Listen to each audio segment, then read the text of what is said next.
अस्सलामुअलैकुम, बोल न्यूज़ में खुशामदीद। मैं हूँ सहर फातमा। मैं हूँ सैयद रजी। हेडलाइंस आप जान चुके हैं। बुलेटिन का आगाज करेंगे। पाकिस्तान ने दुश्मन कुव्वतों के खिलाफ भरपूर कार्रवाई शुरू कर दी है। रियासत की रिट कायम करने के इकदाम में गैर कानूनी मुकीम गैर मुल्कियों की वतन वापसी शामिल है। निगरान वज़ीर इत्तलात बलूचिस्तान जान अचकज़ई कहते हैं अफगानिस्तान में दहशतगर्दों के महफूज ठिकाने हैं। अफगानिस्तान से किसी ड्राइवर को वीज़े के बगैर दाखिल नहीं होने देंगे। मुल्की एजेंसियों के हाथ में चंद टकों की खातिर खेलने वाले दुनिया के किसी कोने में छुप जाएं, उनका एहतसाब या हिसाब किताब होगा।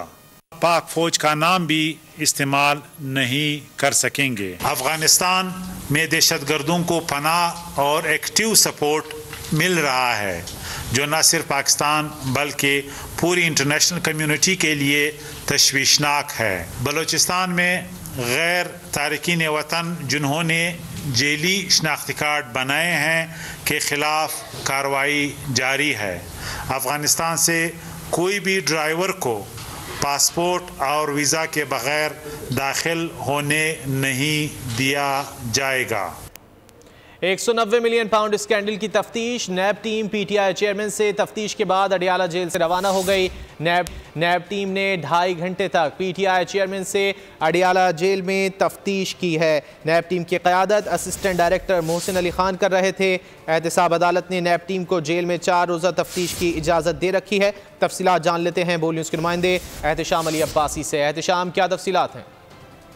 आज ही 190 मिलियन पाउंड केस में नैब तहकीकाती टीम अपनी तफ्तीश मुकम्मल करके वापस रवाना हो गई है। Assistant director Naib Mohsin Ali Khan gate number 5 से जेल के अंदर दाखिल हुए और अमरा मुख्तलिफ दस्तावेज़ लाए थे। नैब टीम चेयरमैन PTI से तकरीबन 2.5 घंटे तहकीकात की है। ज़राए ने बताया कि नैब 2 रुकनी दूसरी टीम अडियाला जेल में मौजूद है, जो चेयरमैन PTI से तफ्तीश करेगी। अडियाला जेल पहुँचने वालों में डिप्टी डायरेक्टर मियाँ उमर नदीर, असिस्टेंट डायरेक्टर वकार शामिल हैं। ज़राए का मज़ीद कहना है कि नैब अफसरान जेल गेट 5 से अंदर दाखिल हुए।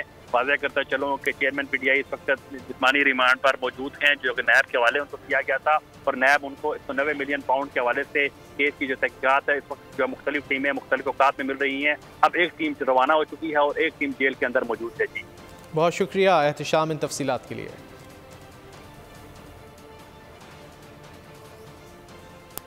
और अब आइंदा आम इंतखाबात के हवाले से खबर शामिल करें, जिसके लिए इलेक्शन कमीशन की भरपूर तैयारियां जारी हैं।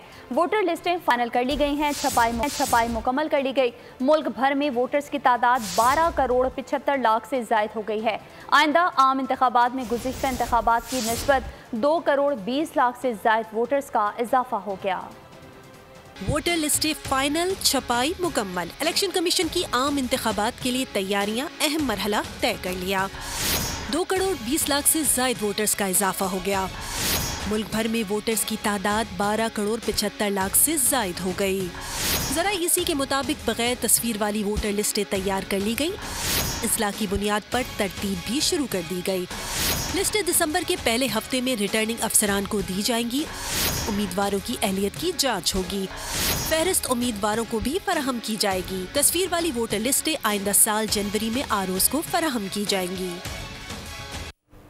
MQM पाकिस्तान के तहत ईदगाह ग्राउंड कोरंगी नंबर 3.5 में जलसे का इनेकाद किया गया है, जिससे कन्वीनियर डॉक्टर खालिद मकबूल Siddiqui, senior deputy convener Syed Mustafa कमाल और डॉक्टर फारूक सत्तार जलसा के शुरका से खिताब करेंगे। जलसे की तैयारियों के हवाले से मज़ीद जान लेते हैं बोल न्यूज़ के नुमाइंदे अली आबदी से। अली, क्या तफसीलात हैं? तैयारियाँ मुकम्मल हैं?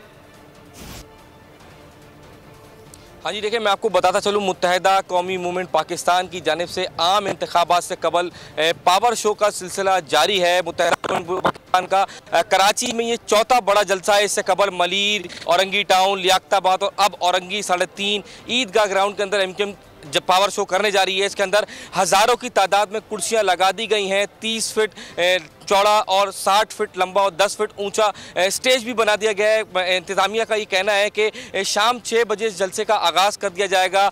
इसमें सिर्फ और सिर्फ कोरंगी टाउन की आवाम शरीक MQM पाकिस्तान इससे कबल भी 29 टाउनों के मुख्तलिफ जलसे और कुछ कॉर्नर मीटिंग्स कर चुकी है। इसके बाद मुख्तलिफ टाउनों के अंदर जलसों का सिलसिला जारी रखा जाएगा। शाम 6 बजे जलसे का आगाज़ किया जाएगा। आवाम की बड़ी तादाद की तवक्को किया जा रहा है कि इसके अंदर शिरकत करेगी। इसमें कन्वीनियर डॉक्टर खालिद खालिद मकबूल Siddiqui, senior deputy convener Mustafa कमाल, फारूक सत्तार खिताब फरमाएंगे और अपने आने वाले लाए अमल का ऐलान करेंगे। खास शाम 6 बजे होगा। वजाहत आपसे मजीद भी अपडेट्स लेते रहेंगे। फिल वक्त शुक्रिया।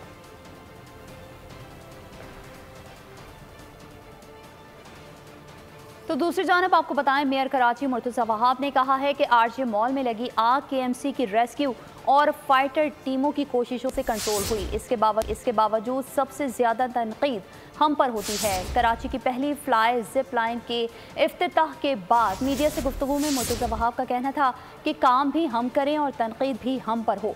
हम तनकीद से खौफज़दा होने वाले नहीं हैं। कराची के तमाम अज़ला में तरक्याती काम जारी हैं। मुर्तज़ा वहाब का कहना था कि मुस्तफ़ा कमाल का एहतराम करता हूँ, वो बुजुर्ग आदमी हैं, मेयर भी रह चुके हैं। मुस्तफ़ा कमाल की एक वीडियो है जिसमें वो MQM पर इल्ज़ामात लगा रहे हैं। बल्दियाती इदारों की तो इज्जत और तौकीर हमने खुद नहीं रखी, हम तबाह करते गए उनको, उनकी बार बार बेइज्जती करते गए। कल भी जब आग लगी किसी और इदारे का अमला नहीं आया था, KMC फायर डिपार्टमेंट के जो फायर ऑफिसर्स थे, एहलकार थे, वो वहाँ मौजूद थे। हमारी 1122 की जो एम्बुलेंस सर्विस है सिंध हुकूमत की, जिसमें KMC उनके साथ है, वो वहाँ पर मौजूद थी। KMC के जो स्नॉर्कल का अमला था, फायर ब्रिगेड का अमला था, उसी ने किया। काम भी हम लोग करते हैं और बुराई भी, तनकीद भी हमारे ऊपर ही होती है। मुस्तफ़ा कमाल साहब का एहतराम करता हूँ, मेरे बुजुर्ग हैं, इस शहर के मेयर हैं। उनके वो एक वीडियो चल रही है, वो खालिद मकबूल सिद्दीकी साहब के बारे में क्या क्या कह रहे थे, किस तरह के इल्ज़ामात, और MQM के बारे में क्या इल्ज़ामात लगा रहे थे। तो आपको पता है ना, 18वीं तरमीम, आईनी तरमीम में पीपल्स पार्टी ने अकेले ये काम नहीं किया था। पीपल्स पार्टी भी थी, नून लीग भी थी, MQM भी थी, ANP भी थी, JUI भी थी। एक और हादसा सानहा बन गया। Rashid Minhas road shopping mall में आग का मुकदमा सरकार की मुद्दत में दर्ज कर लिया गया। मुकदमे में कत्ल बिस्सबब गफलत और दीगर दफात शामिल की गई हैं। मतन के मुताबिक इमारत में आग शॉर्ट सर्किट की वजह से लगी। वाक़े में 11 अफराद जान से गए। आग कैसे भड़की, जिम्मेदार कौन है? कराची के शॉपिंग मॉल में आग कैसे भड़की, इमारत में फंसे अफराद को क्यों ना निकाला जा सका, जिम्मेदार कौन? वाक़े की तहकीकात के लिए कमेटी कायम, सरकार की मुद्दत में मुकदमा दर्ज कर लिया गया। कमेटी 7 रोज में तहकीकात मुकम्मल करके कराची पुलिस चीफ को इरसाल करेगी। गफलत के मुर्तकिब अफराद का तयन किया जाएगा। मुकदमे में कत्ल बिलसबब गफलत बरतने और दीगर दफात शामिल की गई हैं। मतन के मुताबिक आग शॉर्ट सर्किट की वजह से लगी। इमारत में आग बुझाने के आलात और हंगामी अखराज नहीं थे। इमारत की तामीर में नाकिस मटेरियल का इस्तेमाल किया गया। नक्शा पास करने वाले इदारों के खिलाफ जांच होगी। गुज़िश्ता रोज राशिद महनाज रोड पर कायम शॉपिंग सेंटर को आग ने लपेट में ले लिया था। हादसे में झुलस कर और दम घुटने से 11 अफराद जान की बाजी हार गए थे। फायर ब्रिगेड ने शॉपिंग सेंटर में आग बुझाने और शहरियों की जान बचाने के इंतजामात को नाकिस करार दिया था। Rashid Minhas road shopping mall में आग का मुकदमा सरकार की मुद्दत में दर्ज कर लिया गया है। अब तक क्या तहकीकात हुई हैं, क्या पेशरफ्त हुई है, जान लेते हैं बोल न्यूज़ नुमाइंदे खुर्रम गुलजार से। खुर्रम बताइए। जी बिल्कुल, कमेटी कायम की गई है। एडिशनल IG कराची खादिम हुसैन रिंद की जानिब से वाक़े का मुकदमा भी दर्ज कर लिया गया है, जिसका मुकदमा जो कि सरकार की मुद्दत में शार फैसल थाने में दर्ज किया गया। एडिशनल IG की जानिब से बनाई जाने वाली जो तहकीकाती टीम है उसमें DIG गुलाम असफर महसर हैं, SSP ईस्ट इरफान बहादुर, SP गुलशन इकबाल हैं, अयाज हुसैन और साथ ही SSP सऊद मक्सी को इस टीम में शामिल किया गया है, जो कि इस वक्त अभी पहुंच चुकी है जाए वक़ुआ पे और वो तहकीकात करने के लिए इस वक्त इमारत में दाखिल हो गई है। साथ ही ये जो अफसरान हैं इनके साथ दीगर अफसरान भी शामिल हैं, जिनको तहकीकाती कमेटी में शामिल किया गया है। जो टीम के सरबराह हैं DIG गुलाम असफर महसर, उन तमाम 4थे और 3रे फ्लोर का जायजा ले रहे हैं और इस बात की तहकीकाती रिपोर्ट जो है वो 7 दिन में मुरतब की जाएगी, जो कि एडिशनल IG कराची खादिम हुसैन को रिंद को भेजी जाएगी। मुकदमे की अगर बात करें तो मुकदमे में बिजली फराहम करने वाले इदारों के साथ साथ जो दीगर इदारे हैं उसका मटीरियल चेक करने का मामला है। साथ ही SPCA का नक्शा किस तरह से इस इमारत का नक्शा पास हुआ, तमाम इदारों को इस तहकीकाती टीम से जो है वो तफ्तीश करेगी और फिर तयन करेगी इस बात का कि इस सारे मामले का जिम्मेदार कौन है। जी अच्छा खुर्रम, मुकदमे में किस किस को नामजद किया गया है? जी मुकदमे में बिजली फराहम करने वाले इदारे को शामिल किया गया है, साथ ही SPCA को शामिल किया गया और उसके साथ जिन इदारों की जानिब से इस इमारत का नक्शा बनाया गया, उससे उन इदारों को शामिल किया जाएगा। साथ ही जो इंजीनियर इसमें थे जिन्होंने इसका नक्शा बनाया, और फिर इसके जो खराज के रास्ते नहीं रखे गए, इमरजेंसी गेट इसमें इमारत में मौजूद नहीं था। इस इमारत की अगर बात करते हैं तो ये आरजे मॉल के अंदर टोटल 8 गेट हैं जो कि इस इमारत में दाखिल होने के लिए हैं। इसके 3 बेसमेंट है। इसके सबसे नीचे जो बेसमेंट है वो मोटरसाइकिल पार्किंग के लिए बनाया गया, उसके ऊपर का बेसमेंट है वो कार पार्किंग के लिए। उसके बाद फिर मार्केट है, शॉप्स बनी हुई है जिनकी तादाद 170 के करीब है, और मेज़नाइन फ्लोर पे भी दुकानें हैं, फर्स्ट फ्लोर पर भी दुकानें कायम है। थर्ड और फोर्थ फ्लोर की अगर हम बात करें तो इन पोर्शन के ऊपर, इन फ्लोर के ऊपर जो है वो दफातर कायम थे। चौथे फ्लोर पे बताया जा रहा है कॉफी शॉप थी जहाँ पे ये आग लगी, और इसका कभी शुबा भी जाहिर किया जा रहा है कि ये शॉर्ट सर्किट की वजह से आग लगी थी, और जिसकी वजह से ये 11 जो है वो जाने गई हैं। कॉल सेंटर और दीगर सॉफ्टवेयर हाउसेस के यहाँ दफातर मौजूद थे जहाँ पे नाइट शिफ्ट में भी लोग मौजूद होते थे।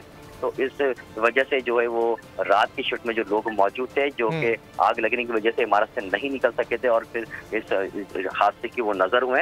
इस टाइम DIG ईस्ट और SSP इरफान बहादुर, SP गुलशन इकबाल, अयाज हुसैन और SSP सऊद मक्सी इस वक्त इमारत में मौजूद हैं, और ये तहकीकाती टीम जो है वो इस वक्त जगह का मुआयना कर रही है। ठीक है, तहकीकाती टीम इस वक्त जगह का मुआयना कर रही है। खुर्रम, ये बताएगा कि मॉल इंतजामिया से कोई बातचीत हुई है, उनको भी क्या नामजद किया गया है इस मुकदमे में? जी बिल्कुल, देखें ये जो इन्वेस्टिगेशन FIR हुई है, अब इस इन्वेस्टिगेशन जो टीम है वो अपना अलग काम कर रही है, और एडिशनल IG की जाने से जो बनाई जाने वाली तहकीकाती टीम है जिसके सरबराह DIG ईस्ट गुलाम असफर मैसर हैं, जो कि इसी ईस्ट जोन के अंदर ही ये मॉल भी आता है, ये अलग तहकीकात करेगी। और साथ ही जो FIR जो काटी गई है इसका जो तफ्तीशी अफसर होगा, जो केस का IO होगा शारिफ फैसल थाने का, वो अपनी एक तहकीकाती रिपोर्ट अलग तैयार करेगा जो कि अदालत में भी पेश की जाएगी। और ये जो DIG एडिशनल IG की जाने से बनाई जाने वाली जो तहकीकाती टीम है ये एडिशनल IG को अपनी रिपोर्ट करेगी, ताकि इसके जो महकमा जाती जो इनकी तहकीकात होती है, कार्रवाई होती है, वो उसके ऊपर अलग ये कमेटी जो है वो अपनी रिपोर्ट पेश करके इस वक्त मुतासा शॉपिंग मॉल का मुआयना करने में मसरूफ है। खुर्रम, बहुत शुक्रिया तफसीलात के लिए। कराची में शॉपिंग मॉल सानहे ने कई घरानों पर क़यामत ढा दी। लियाकताबाद का रिहायशी 26 साला सॉफ्टवेयर इंजीनियर शाहज़ेब भी खौफनाक शोलों का निशाना बन गया। नौजवान की अगले माह शादी थी। बेटे के सर पर सेहरा देखने के ख्वाहिशमंद वालिदैन को कफन में लिपटी लाश मिली। मेरे हाथों में पड़ा हुआ बच्चा। कराची में एक और आग, एक और अलमनाक सानेहा। Rashid Manas road shopping mall में खौफनाक शोले बुलंद हुए और हंसती मुस्कुराती 11 जिंदगियों के चिराग गुल कर दिए। इन्हीं में एक लियाकताबाद का रिहायशी 26 साला शाहज़ेब था। अगले महीने शादी थी, लेकिन सेहरा सजाने से पहले ही कफन पहन। लगते जिगर की जुदाई पर माँ गम से निठार, बुढ़ापे का सहारा छिन जाने पर बदकिस्मत बाप बेहाल। अहले खाना की आंखें अश्कबार हैं। भांजा था मेरे हाथों में पड़ा हुआ बच्चा, 24 साल उम्र उसकी कोई उम्र थी। चाचा का कहना है कि किससे मुतालबा करें, क्या मुतालबा करें, हमारा बच्चा तो गया। क्या मुतालबा क्या करेंगे यार, हमारा तो बच्चा गया, किससे मुतालबा करोगे? हाँ तो पता नहीं 11 लोग आए, किससे करेंगे? मामू ने इमारत बनाने की इजाजत देने वालों को हादसे का जिम्मेदार करार दे दिया। जिस अथॉरिटी ने भी ये शॉपिंग सेंटर बनाने की परमिशन दी है, मैं समझता हूँ वो असल में मुझे इल्ज़ाम है, क्योंकि उन्होंने उस शॉपिंग सेंटर में किसी भी किस्म का एग्जिट का कोई रास्ता नहीं रखा। एक और अजीज ने सवाल उठाया, क्या आखिर हमें हादसे के बाद ही क्यों होश आता है? ना कोई फायर फाइटिंग सिस्टम था, ना कोई इमरजेंसी एग्जिट था, कुछ नहीं था। और वो बच्चे और उसके साथ बहुत सारे लड़के जो बेचारे सब बेयारो मददगार भागते दौड़ते रहे इधर उधर, और जो है ना वो शहीद हो गए। शाहज़ेब के साथ काम करने वाले नौजवान ने बताया कि इमारत में ऑफिस 2.5 महीने पहले शिफ्ट किया गया था। ऑफिस 2.5 महीने पहले शिफ्ट किया था, और हाँ बिल्कुल सही बात है कि रिश्ता हुआ था, शादी होने वाली थी। 2.5 महीने पहले घर से ही ऑपरेट कर रहे थे ऑफिस। फिर उन्होंने बोला कि क्या कहते हैं मैंने ऑफिस बढ़ाना है, काम करना है, उस वजह से शिफ्ट किया था। मना किया हम लोगों ने, पर नहीं सुनी, क्योंकि ये मॉल जहाँ है वहाँ पे पहले भी ये हादसा हो चुके हैं, पर किसी ने कोई एक्शन नहीं लिया। लवाहिकीन ने आला हुक्काम से सानेहे की शफाफ तहकीकात और जिम्मेदारों को करार वाकई सजा देने का मुतालबा किया है। और अब जिक्र मौसम का। कराची में सर्दी को पहला गेड़ लग गया। रात गए और सुबह के औकात में मौसम सरमा की पहली बारिश के बाद सर्दी बढ़ गई। ठंडी हवाएं चलने लगी। महकमा मौसमियात ने आज हल्की बारिश की पेशगोई कर दी। तेज बारिश का इम्कान नहीं। दांत बजने लगे, सर्दी से सब ठिठरने लगे। कराची में मौसम सरमा की पहली बारिश के बाद ठंड बढ़ गई। रात गए आसमान से बरसते मोतियों ने खूब रंग जमाया। लांडी, मलीर, गुलिस्तान जौहर, गुलशन इकबाल और अबू हसन अस्फानी रोड पानी पानी हो गया। लियाकताबाद, नासमाबाद, सतर और एम ए जिना रोड पर भी रिमझिम हुई। सबसे ज्यादा बारिश कोरंकी में 8.4 मिलीमीटर बरसी। किमाड़ी और Faisal base 8, Sarjani 6, old area port 5.5, Masroor base 5 और यूनिवर्सिटी रोड पर भी 5 मिलीमीटर बारिश रिकॉर्ड की गई। सर्द हवाएं चली तो शहरियों ने गर्म कपड़े निकाल लिए। ठंडे मौसम में गर्म खाबों के भी खूब मजे लिए। महकमा मौसमियात के मुताबिक शहर में आज मतला जज़वी अबरालूद रहेगा। तेज बारिश का इम्कान नहीं, बूंदाबांदी हो सकती है। और सिंध के मुख्तलिफ शहरों में भी बादलों ने उधम मचा दिया। हैदराबाद, जामशोरो, नूरियाबाद, कोटरी, टंडोलाहियार और दादू में बरसात के बाद सर्दी बढ़ गई। थरपारकर में आसमानी बिजली गिरने से दर्जनों मवेशी भी हलाक हो गए, जबकि गवादर और मकरान में बारिश और जालाबारी हुई। महकमा मौसमियात ने बारिशों का सिलसिला आज भी जारी रहने की पेशगोई कर दी। घंघोर घटाएं, तेज हवाएं और फिर बरसात। बादलों ने अंदरूनी सिंध को भी खूब भिगो दिया। हैदराबाद, जामशोरो, नूरियाबाद, कोटरी, टंडोलायार, दादू में बरसात के बाद सर्दी बढ़ गई। उमरकोट और मोरो में वक्फे वक्फे से रिमझिम। मेहड़ में भी बादल जमकर बरसे। थरपारकर, मिट्टी, इस्लामकोट, नंगर पारकर, छाछरो में गरज चमक के साथ बारिश और जालाबारी। आसमानी बिजली गिरने से दर्जनों मवेशी हलाक हो गए। मगरिबी बलूचिस्तान को भी बादलों ने घेर लिया। गवादर और मकरान में ओले पड़े, ठंड बढ़ गई। शुमाली बलूचिस्तान में सर्द हवाएं चलने के बाद मुख्तलिफ इलाकों में दर्जाए हरारत नुक्ता इंजमात से नीचे गिर गया। महकमा मौसमियात ने बारिशों का सिलसिला आज भी जारी रहने की पेशगोई कर दी। उधर स्वात में मौसम अबरालूद और ठंडी हवाएं चलने से सर्दी की शिद्दत में इजाफा हो गया है। मजीद जान लेते हैं बोलिंस के नुमाइंदे सैयद अनवर शाह से। में मौसम जो है वो अबरालूद है, गुजूद है। गुज़श्ता 3 दिनों से आसमान पर बादल छाए हुए है, सूरज भी आंख दिखाता है। ताहम सर्द हवाएं चलने से मौसम इंतहाई सर्द हो गया है। बारिशें न होने की वजह से वबाई अमराज, सीने के अमराज और नज़ला ज़ुकाम, गले के अमराज काफ़ी इजाफा हुआ है इसमें। इसके अलावा स्वात के जितने भी बालाई इलाके हैं, मदियन, बहरैन, कालाम, उतरोड़, गबराल, वहाँ पर पहाड़ों पर बर्फ़बारी के बाद उन इलाकों में सर्दी की शिद्दत जो है वो काफ़ी बढ़ गई है। महकमा मौसमियात का कहना है कि मौसम अबरालूद का ये सिलसिला जो है वो आइंदा 2 से 3 दिनों तक मजीद जारी रहेगा। अहम खबर शामिल करेंगे। नेशनल हाईवे पर कातिलों की अदम गिरफ्तारी पर एहतजाज के बायस गाड़ियों की लंबी कतारें लग गई हैं।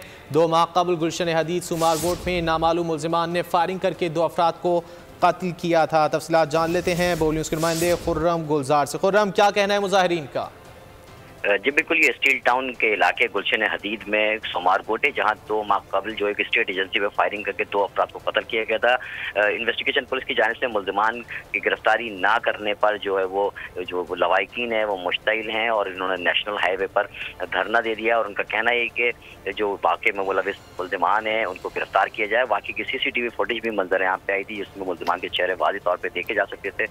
ताहम मुल्जिमान की अदम गिरफ्तारी पर लवाकिन ने इस वक्त नेशनल हाईवे ब्लॉक कर दिया, जिसके बाद जो है वो यहाँ की ट्रैफिक की रवानी भी मुतासर हुई है। इलाका पुलिस के साथ साथ ट्रैफिक पुलिस भी मौके पर पहुंची है और मुजाहिरीन को रास्ते खोलने के लिए पुलिस की जानिब से मुज़ाकरात किए जा रहे हैं। ताहम उनका कहना ये है कि जब तक मुल्जिमान की गिरफ्तारी नहीं की जाती वो इस रास्ते को नहीं खोलेंगे। मुजाहिरीन का कहना है कि मुल्जिमान की गिरफ्तारी तक एहतजाज जारी रखा जाएगा। बहुत शुक्रिया खुर्रम, आपने अपडेट किया। भगोड़े मुजरिम आदिल राजा के खिलाफ गुजरांवाला में पाकिस्तान अवामी लीग की रैली निकाली गई, जबकि पाकिस्तान के गद्दारियों के खिलाफ रैली में सैकड़ों मोटरसाइकिलें और गाड़ियां शरीक हैं। रैली में मुजरिम आदिल राजा को पाकिस्तान लाकर जेल में डालने के नारे भी लगाए गए। मजीद तफसीलात जानेंगे तनवीर भट्ट से। जी तनवीर, बताइए।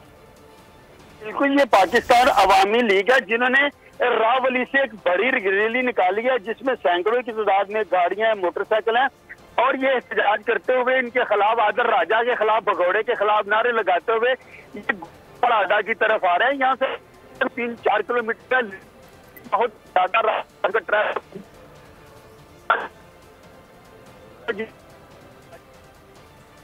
आपको बता रहे हैं कि भगोड़े आदिल राजा के लिए एक रैली निकाली गई है और रैली का एहतमाम पाकिस्तान अवामी लीग ने किया है, जबकि आपको ये खबर दे रहे हैं गद्दार वतन के खिलाफ रैली में अवाम की बड़ी तादाद भी इस वक्त शरीक है। तनवीर भट्ट हमें तफसीलात बता रहे थे, आपका बहुत शुक्रिया। और अब जिक्र गजा की सूरत हाल का। गजा में जंगबंदी के तीसरे रोज़ हमास इसराइली यरगमालियों के तीसरे ग्रुप को रिहा करेगा। इससे कबल गुज़िश्ता रोज़ हमास ने 13 इसराइली 4 थाई शहरियों को रिहा किया, जबकि इसराइल ने बदले में 39 फ़लस्तीनी कैदियों को भी रिहा किया था। इसराइली वज़ीर-ए-आज़म के दफ्तर के मुताबिक हमास की जानिब से आज रिहा किए जाने वालों की फहरिस्त मौसूल हो गई है। सिक्योरिटी हुकाम फहरिस्त की जाँच कर रहे हैं। गजा में जंगबंदी के तीसरे रोज हमास इसराइली यरगमालियों के तीसरे ग्रुप को रिहा करेगा। इसराइली वज़ीर-ए-आज़म के दफ्तर के मुताबिक हमास की जानिब से आज रिहा किए जाने वालों की फहरिस्त मौसूल हो गई। सिक्योरिटी हुकाम फहरिस्त की जांच कर रहे हैं। गजा में आरसी जंगबंदी के दूसरे रोज ताखीर पेश आई, जिसके बायस हमास ने रात गए। और आरजे मॉल की तहकीकाती कमेटी इस वक्त मीडिया से गुफ्तगू कर रही है। सिविल डिफेंस है, उनके किरदार को बहुत ज़्यादा सराहता हूँ कि उन्होंने अपनी जानों पे खेल के लोगों की जानें बचाई हैं। कतन ऐसा इम्प्रेशन नहीं है कि हम इदारों के ख़िलाफ़ FIR करते हैं, लेकिन देखें 11 कीमती जानों का ज़िया हुआ है, उसमें हर उस ज़िम्मेवार को जिसकी इंस्पेक्शन में जिसका रोल है, ये जितने भी डिपार्टमेंट्स हैं इनका एक रोल होता है कि वो इंस्पेक्शन करें, वायलेशंस को रिपोर्ट करें, विजिलेंस रखें, ताकि इस तरह के सानहात वाक़यात जो है वो रूप पज़ीर जो है वो ना हो। तो इसलिए FIR के अंदर ये बेसिकली एक आउटलाइन है कि इस आउटलाइन के ऊपर पुलिस इन्वेस्टिगेट करेगी। ज़रूरी नहीं है कि हम इसमें बेगुनाह लोगों को या इदारों को जो है पॉइंट आउट करना चाह रहे हैं या टारगेट करना चाह रहे हैं, कतन ऐसा नहीं है। हम खुद गवर्नमेंट ऑफ सिंध का एक डिपार्टमेंट है पुलिस, और हम तमाम डिपार्टमेंट्स में सिनर्जी है, और इंशाअल्लाह हम किसी के भी ख़िलाफ़ जो है वो ऐसी कोई चीज़ नहीं लाएंगे जो गैर ज़रूरी हो या प्लांटेड हो। तो इस पर आपको तसल्ली होनी चाहिए। जी साहब, एक चीज़ बता दीजिएगा, सरकार मुद्दत में ये FIR काटी गई, क्या नहीं बेहतर होता है कि जो इसमें जाबाज हुए लोग उनकी फैमिली की तरफ से ये FIR काटी जाती, तो वो ज़्यादा बेहतर नहीं होता? इस तरह की जितनी भी उमूमन FIRs हैं वो सरकार की मुद्दत में ही होती हैं, क्योंकि इतना बड़ा सान्या है। कल को अगर कोई कंप्रोमाइज़ कर ले तो एक आधे बंदे के अगर नाम से हम FIR काट दें और कल को वो फैमिली उनको माफ़ कर दे तो फिर बाकियों का क्या हो। तो इसमें कुछ टेक्निकल चीज़ें होती हैं। हमारी कोशिश ये होती है कि ज़्यादा से ज़्यादा जो है वो पब्लिक इंटरेस्ट को लुक आफ्टर किया जाए, और उसी को मद्देनज़र रखते हुए ये इस तरह के इक़दाम जो है वो लिए जाते हैं। Thank you very much. ज़दगी वाक़े के हवाले से कमेटी मीडिया से गुफ्तगू कर रहे थे। उन्होंने कहा कि तहकीकात जल्द अज जल्द मुकम्मल करेंगे।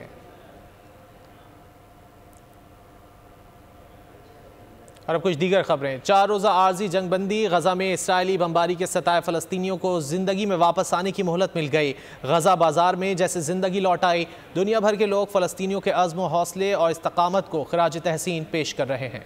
गजा में जारी इसराइली मज़ालिम के खिलाफ दुनिया भर में एहतजाज जारी है। अमरीका, लंदन, यूरोप और दीगर मुस्लिम ममालिक में अहले फ़लस्तीन के लिए मुज़ाहरे जारी हैं, लेकिन सबसे काबिल ज़िक्र मुज़ाहरा क्यूबा में हुआ, जहां क्यूबा के सदर ने फ़लस्तीनियों की हिमायत में निकाले जाने वाले मार्च की खुद क़यादत की और अमरीका को तनकीद का निशाना बनाया। जंगबंदी के बावजूद नाजायज़ और काबिज़ रियासत इसराइल की फ़ौज के मकबूजा मगरबी किनारे में जंगी जराइम जारी हैं, जहां उसकी फायरिंग से 6 फ़लस्तीनी शहीद और मुतादिद ज़ख्मी हो गए।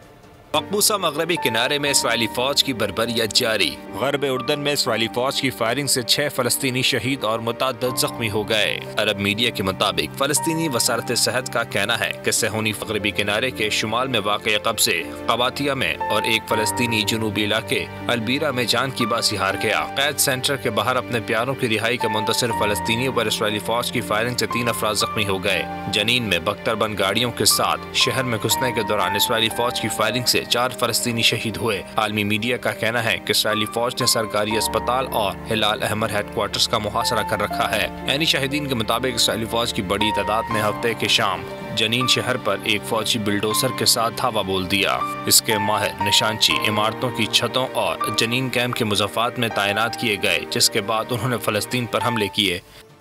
और अब बढ़ती हुई स्मॉग की बात करें तो लाहौर और गिरदोनवाह में स्मॉग का राज बरकरार है। लाहौर की हवा आलूदा तरीन करार दे दी गई, जबकि स्मॉग के बायस नज़ला, जुकाम, बुखार और गले में इन्फेक्शन की शिकायत मौसूल होने लगी हैं। तिब्बी माहिरीन कहते हैं कि शहरी घर से निकलते वक्त मास्क लगाएं। इस हवाले से जानते हैं नुमाइंदा बोल न्यूज़ खुर्रम मलिक से।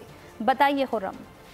तो स्मॉग के पेश नज़र मास्क का इस्तेमाल जो है वो लाजमी करार दिया गया था। लाहौर समेत पंजाब के मुख्तलिफ शहरों में जो है मास्क लाजमी पहनने की हदायत जो है वो जारी की गई थी, जबकि माहिरीन का यही कहना है कि स्मॉग के पेश नज़र मास्क का इस्तेमाल जो है उसको यकीनी बनाएं, क्योंकि मुख्तलिफ बीमारियां जो है वो जन्म ले रही हैं। बुखार होते चले जा रहे हैं, गला ख़राब हो रहा है, नज़ला और दीगर बीमारियां जो हैं वो जन्म ले रही हैं और शहरी जो है उन बीमारियों में मुब्तला होकर हस्पतालों में जो है वो पहुँच रहे हैं। जबकि माहिरीन की जानिब से जो है वो शहरियों से दरख्वास्त की जा रही है कि स्मॉग बहुत ज़्यादा है, जिसकी वजह से मास्क का इस्तेमाल जो है वो यकीनी बनाए। जबकि ज़िला इंतज़ामिया की जानिब से जो है मुख्तलिफ लाहौर में कैंप्स भी लगाए गए थे, जहाँ पर फ्री मास्क जो है वो भी तकसीम किए गए थे, शहरियों को फराहम किए गए थे, लेकिन उसके बावजूद शहरी जो है बिल्कुल संजीदगी से लेते नहीं दिखाई दे रहे हैं। लेकिन बहुत शुक्रिया। आज़ाद कश्मीर के मौसम की बात कर लेते हैं, जहाँ मौसम ख़िज़ां पूरा जोबन पर है। मुख्तलिफ रंगों ने चार सू अपना सहर बिखेर रखा है। मज़ीद अहवाल बता रहे हैं मुजफ्फराबाद से बशारत मुग़ल। जन्नत नज़ीर कहता है कश्मीर ऐसी धरती है जहाँ के बसने वाले एक साल के अंदर 4 बिल्कुल मुख्तलिफ मौसमों के मज़े लेते हैं। आजकल ख़ज़ां का मौसम अपनी तमाम तर जुलानियों और हश्र सामानियों के साथ छाया हुआ है। ज़मस्तानी हवाएँ जज्बों में एक और ही तरह की आग लगा रही हैं और इस कुदरती मनाजर और रंग बिरंगे पत्तों को देखने के लिए बड़ी तादाद में स्याहों और शहरियों ने आज़ाद कश्मीर के मुख्तलिफ सियाती मकामात का रुख किया हुआ है। कुदरती मनाजर से जहाँ आने वाले स्याह खूब महजूज हो रहे हैं और अपने कैमरे की आँख में इन मनाजर को कैद भी कर रहे हैं। और साथ ही जिस शहर से बात हुई है उसका यही कहना है कि चूँकि कश्मीर के अंदर सर्दी की जो शिद्दत है वो मुसलसल बढ़ती जा रही है, आने वाले स्याहों से वो अपील कर रहे हैं कि जब कश्मीर को आप मूव करें आप गर्म कपड़े अपने साथ ज़रूर रखें। यूँ तो ख़ज़ां का लुत्फ़ अपनी जगह, मगर इस मौसम के और रिश्वत सतानी कम करने के लिए 5000 के नोट पर पाबंदी लगाने की तहरीक सेनेटर मोहसिन अजीज़ ने सेनेट में पेश कर दी है। 5000 के नोट की बंदिश के हक और मुखालफत में नई बहस छिड़ गई। अरकान सेनेट, ताजरान और अवाम 5000 के नोट पर पाबंदी के हक और मुखालफत में राय दे रहे हैं। 1000 पे पाबंदी वो उससे होगी ना 10,000 पे होगी। रिश्वत के डायनामिक्स कुछ और हैं, उसके असबाब कुछ और हैं। हमें हिंदुस्तान की हर चीज़ की कॉपी करने को ज़रूरी नहीं है और हिंदुस्तान का हर काम जो है इतना आसान नहीं है कि हम उसको कॉपी करें। सिर्फ नोट की वजह से नहीं होता ना रिश्वत, और किसी को कोई रिश्वत देता है तो फिर मतलब छोटे नोट बड़े नोट का मसला ही नहीं है। अगर 5000 की पाबंदी होगी तो फिर ये जिन लोगों के घरों में सिंध में से अरबों निकले हैं उनके पास वो घर छोटे पड़ जाएंगे। 5000 छोटे नोट कौन लेता है, बड़े नोट होंगे तो लेंगे ना आसानी से। नुमाइशी इक़दामात के अलावा और कुछ भी नहीं है। इसके नतीजे में रिश्वत और करप्शन ख़त्म नहीं होगी, बल्कि इसके नतीजे के अंदर मुल्क की मईशत के अंदर एक और भौचाल और एक और मुश्किल आएगी। 5000 का नोट हुकूमत का बहुत अच्छा इक़दाम है, इसको ख़त्म होना चाहिए। ये ख़त्म होगा तो करप्शन ख़त्म होगी। जितने रिश्वत देनी हो 5000 का नोट होता है, इतना छोटा नोट है, वो ऐसे ही साइड से पकड़ा देते हैं। आपकी करप्शन पे बिल्कुल फ़र्क नहीं पड़ता। आपकी कोई ऐसा अदारा नहीं अल्हम्दुलिल्लाह जिसके अंदर आप चपरासी से लेकर डायरेक्टर तक सारे एक जैसे। पीटीआई के सिवा सेनेट में नुमाइंदगी रखने वाली पार्लिमानी जमातों की अक्सरियत का कहना है कि 5000 के नोट पर पाबंदी लगा देना रिश्वत को नहीं रोकेगा। इसी तरह ताजर तबका भी यही सोचता है। कैमरामैन मंसूर आलम के साथ अली शेर, बोल news, Islamabad. Khyber medical university Peshawar में सूबे के प्रोफेशनल कॉलेजों में दाखिले के लिए MD कैट टेस्ट के मौके पर बदइंतजामी की शिकायत आम हो गईं। तलबा और तालिबात के साथ आए हुए वालिदैन टेस्ट के लिए नाकिस इंतजामात पर खासे बरहम दिखाई दे रहे हैं। नवाब शेर रिपोर्ट करेंगे। पेशावर की खैबर मेडिकल यूनिवर्सिटी में MD कैट टेस्ट के मौके पर शदीद बदइंतजामी। सूबे भर के तमाम प्रोफेशनल कॉलेजों से आए तलबा और तालिबात के वालिदैन और दीगर अहबाब ने टेस्ट के लिए ज़रूरी पेश की इंतजामात को नाक़िस करार दे दिया। तलबा का कहना था कि 3 घंटे कबल बुलाकर हमें परेशान किया गया। जिस तरह पिछला इंतजाम किया गया था पहले दफ़ा, जो ये तो रिकंडक्ट हो रहा है, पहला जो था वो बहुत बेहतर था, क्योंकि वहाँ पे शादी हाल पे होता था और शादी हाल में जो सिस्टम होता था वो शायद इससे ज़्यादा ज़्यादा पहले बेहतर होता था। आज हम जो है 3 घंटे ये इंतज़ार कर रहे हैं, फिर अंदर हम जाके तो हम पे प्रेशर बढ़ जाएगा। टाइम बहुत ज़्यादा इन्होंने रखा हुआ है, लेकिन आई थिंक इनको भी थोड़ी अपनी सेफ्टी मेजर्स करने थे, इसलिए इन्होंने शायद जल्दी मंगवाया। इंतजार गाह की जगह न होना और पानी की सहूलत मैसर न होने पर तलबा और तालबात के वालिदैन और दीगर अहबाब ने इज़हार बरहमी किया। इंतज़ामिया को जो भी अरेंज करवा रहे हैं, जो फीस उन्होंने ली थी तकरीबन 6000 करीब फीस ली थी, तो अंदर जाके बच्चों को ना पानी दिया था ना खाने के लिए, और इसी तरह खड़ा रखा था। तो उससे यही गुजारिश है कि जब भी करें तो इंतजाम इस तरह होने चाहिए कि, और बच्चों को आप देख रहे हैं कि अभी 10 बजे स्टार्ट होगा, तो अभी से लेकर के 3 घंटे बच्चे वहाँ पे वेट करेंगे। तलबा की तवील कतारें कॉलेज के बाहर दिखाई दी, जिससे ट्रैफिक की रवानी भी मुतासिर हुई। तलबा का कहना था कि इस साल की निस्बत गुज़िश्ता टेस्ट के मौके पर शादी हॉल में बेहतर इंतजाम थे। वफाकी वज़ीर तालीम के ज़ेर एहतमाम 3 रोज़ा ख्वानदगी मेले का एहतमाम किया गया। मेले का मकसद बच्चों की किताब से दूरी को ख़त्म करना और खुद एतमाद बनाना है। मज़ीद जानते हैं महपारा जमान की इस रिपोर्ट में। किताब मुझको सिखाती है अदब, इल्म की राह दिखाती है, पढ़ना मुझे सिखाती है। वीकेंड में बच्चों के लिए बेहतरीन तालीमी सरगर्मियाँ। पाक चाइना फ्रेंडशिप सेंटर इस्लामाबाद में सजा ख्वानदगी का मुनफरिद मेला, जिसमें मुख्तलिफ स्कूलों से आए तलबा अपने फन का मुजाहिरा करते दिखाई दिए। बच्चों ने मुख्तलिफ मौज़ूआत पर तकारीर, नज़्में और पेंटिंग्स के जरिए कहानियाँ सुनाकर खूब तवज्जो समेटी। हमें तालीम की बहुत ज़रूरत थी और इनका बहुत शुक्रिया है कि इन्होंने हमें स्कूल खोल के दिया है और हम अब तालीम पढ़ रहे हैं। मैं कलर कर रही हूँ, मुझे बहुत अच्छा लग रहा है। शुरका का कहना है कि इस तरह की तकरीबात बच्चों में खुद एतमादी पैदा करती हैं। अभी यहाँ पर जो है वो लेदर से कुछ चीज़ें बन रही थी बच्चों के लिए, साथ ही साथ मैं देख रही थी कि स्टोरी टेलिंग के सेशंस हो रहे हैं और इसके अलावा बहुत सारी कोलैबोरेशंस देखने को मिली। तकरीब का मकसद बच्चों की सलाहियतों को उजागर करना है। ये मेला 27 नवंबर तक जारी रहेगा। इस तरह की तकरीबात बच्चों को न सिर्फ मोबाइल फ़ोन से निकाल के कुछ मुनफरिद करने का मौका फराहम करती हैं, बल्कि इनमें खुद एतमादी भी पैदा करती हैं। कैमरामैन मुदस्सिर जावेद के साथ महपारा जमान, बोल न्यूज़, इस्लामाबाद। उधर दुबई में मुनक्किदा दुबई रन में लाखों अफराद की शिरकत। दुनिया की सबसे बड़ी फ्री फन रेस में क्राउन प्रिंस शेख हमदान भी शरीक थे। मारूफ तरीन शेख जैद रोड पर नारंगी समंदर मौजज़न था। और इसके साथ ही बोल न्यूज़ से फिलहाल इतना ही। मजीद किसी भी खबर की तफसील के लिए विजिट कीजिए हमारी वेबसाइट bolnews.com और देखते रहिए बोल न्यूज़। सब्सक्राइब करें और बेल दबाएं ताकि कोई खबर रह न जाए।